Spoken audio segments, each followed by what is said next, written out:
নমস্কার বন্ধুরা, আজকের রেসিপি হচ্ছে পালং এগ।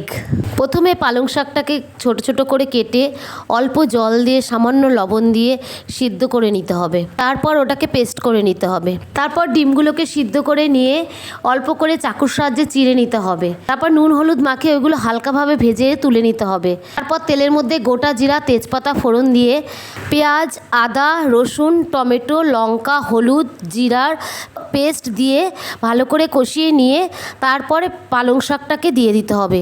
তারপর এগুলোকে ভালো করে কষিয়ে নিয়ে অল্প পরিমাণের দুধ দিতে হবে।